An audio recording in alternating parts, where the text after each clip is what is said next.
All right, folks, this is Jim Dupree. I'm back with another video on hazmat.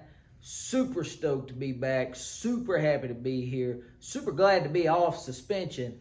And for the record, I did not call that student stupid. I simply asked him if he was stupid. That was my fault. So today what we're going to talk about is how to determine if you have a hazardous material.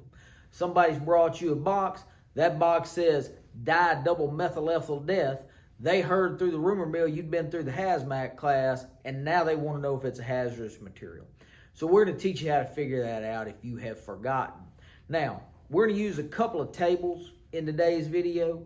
And if you still got your 49 CFR from hazmat class, maybe you've got these tabs, maybe you don't. Maybe you got a brand spanking new 49 CFR like I have here.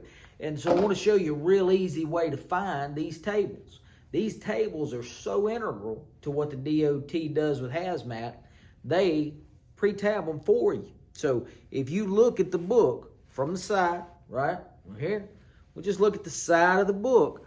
You see this darked out area, this biggest one? That biggest area, that's the hazmat table, right? Easy.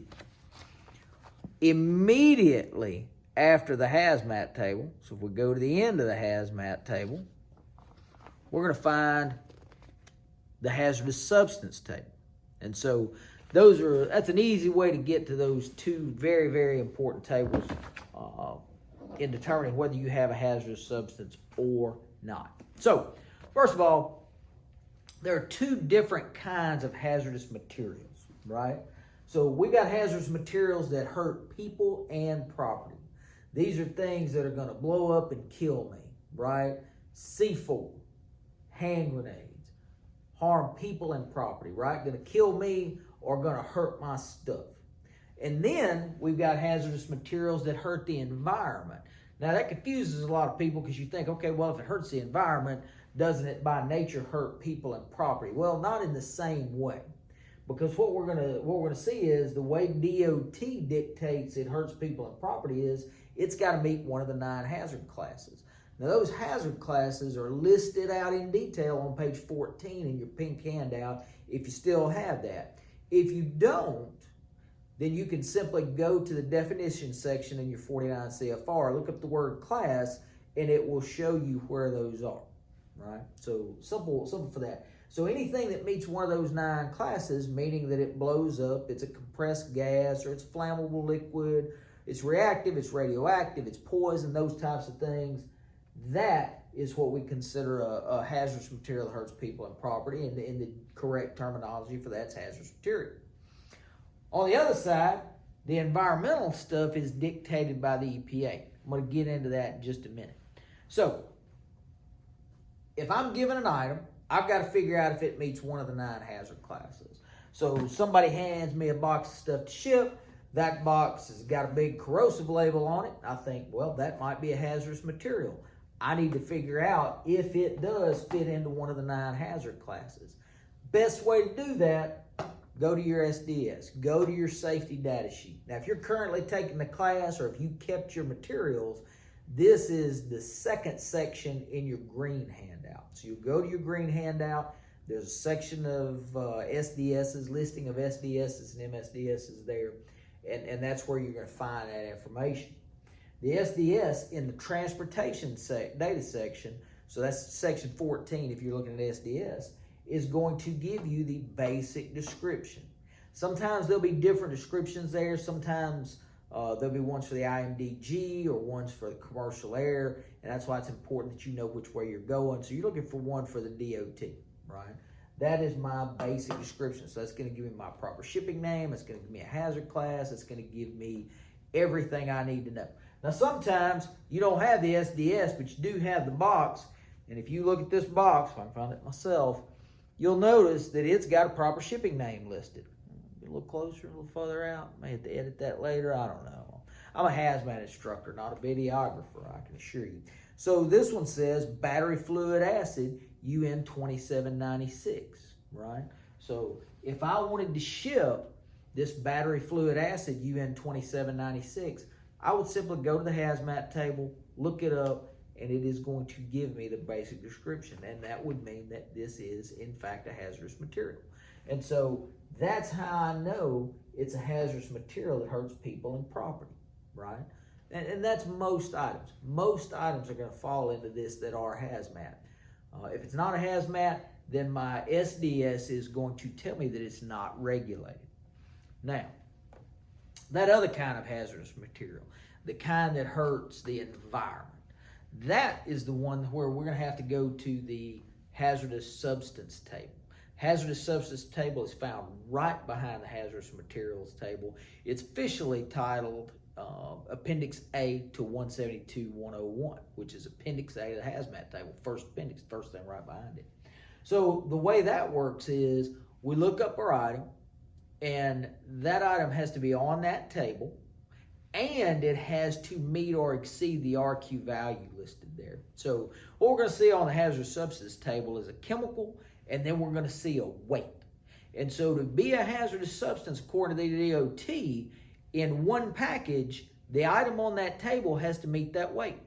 So if it's not on that table, not a hazardous substance, not an environmental hazard.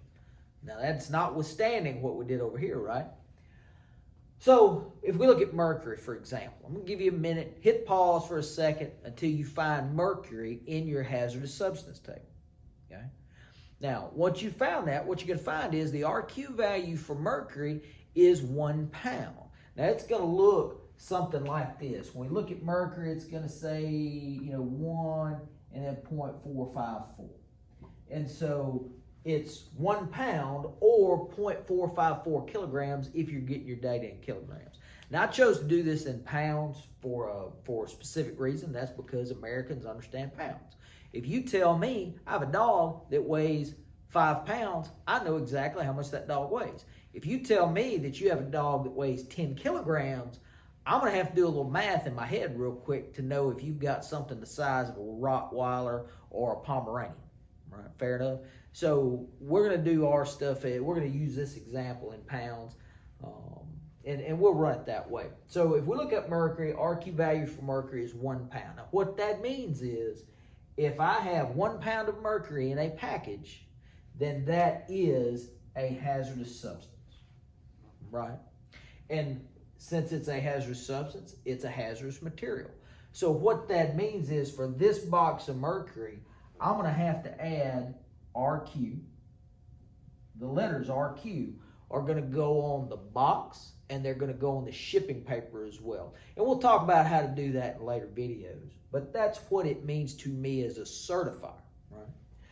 If I've got a ½ pound box of mercury, then that is not a hazardous substance, right? It's not an environmental hazard. Now, it may, in fact, still be a hazardous material, maybe one of these plain Jane hazardous materials that just hurt people and property, but it is not an environmental hazard. I will not have to put RQ on the box on the or on the proper shipping, on the shipping papers. Get there. Now, if I have a combination package and I've got 2 ½ pound packages, inner packs inside that, well, the total I have on the outside, even in Louisiana, 1/2 plus 1/2 is 1 pound. That is a hazardous substance. So it doesn't matter how it's listed in there. Something else of note is this is per package, meaning it doesn't matter how many of these ½ pound packages I have. I can have 100 of these ½ pound packages on my truck. Not a hazardous substance. But if I have one 1 pound package on my truck, that is a hazardous substance. What's the package, right? So that's normally the other question. What is a package? Well, in the hazmat table in column 8, it tells you how to put it in a box. Whatever it told you to do there, that's the package, right? So normally that would just be the box that the material's actually in. So that's your package. It's not your truck. Your trailer's not a package. If you're shipping it in a mill van or a CSC container or a Connex, that's not a package. The package is the box that it's sitting in. So literally, I can have 100 of these, not a hazardous substance. one of these or one of these, and it is a hazardous substance. And that confuses people. But this is a concept that we will see over and over in hazardous materials transportation. The smaller the packaging, the safer the shipment. The safer the shipment, typically the fewer regulations we see on that shipment. So if you'll think of it this way, if you had a 55-gallon drum of gasoline on a flatbed truck, and that truck were involved in an accident, very likely that you're going to lose the majority of that 55 gallons of fuel that was in that one drum. But if we were to take that 55 gallons and we were to put it into 1 liter bottles, same amount of gasoline, strap it all onto a pallet, right? Pallet wrap it around, and that truck got in the same accident, then it would be very unlikely we would lose all of that gasoline or even a majority of that gasoline. So in other words, the smaller the package, the safer the shipment. And so that's why hazardous substance is based on the individual package and not the entire shipment. So just as a recap, somebody brings you an item and says, hey, is this a hazmat? First thing you're going to say is, hey, where's the SDS, right? Because you brought it to me, you're working with it, you should have the SDS. Now, if they don't have it, don't panic. You can go to Google. You can go to the manufacturer's website, ton of places you can get SDSs. So we're going to look at the SDS, we're going to look at the transportation data section, we're going to see if it in fact says it's a hazardous material and gives us a basic description. Then we're going to go from there. If it doesn't, then we're going to try to figure out if it's a hazardous substance, which will also make it a hazardous material, just a special kind of hazardous material. So for that, all we do is go to the hazardous substance table, look for our chemical. If it's on the table, and if the amount of material, the net amount of material, just the hazmat in the package, not the whole package itself, meets or goes over that amount, 5 pounds of mercury is a hazardous substance, right? Then it's a hazardous substance and it's a hazmat. And once I figure out it's a hazmat, I got shipping papers, I got markings, I got labelings, I got documentation, I got work to do, right? And that's kind of how it works. So hope you found this video helpful. There will certainly be more to come, and hope this helps you get through Ammo 62 a little bit better, a little bit smoother, or hope it helps you actually do the job a little bit better when you get out there. You can always reach back to us at the Defense Ammunition Center. Links will be listed below. Have a great day.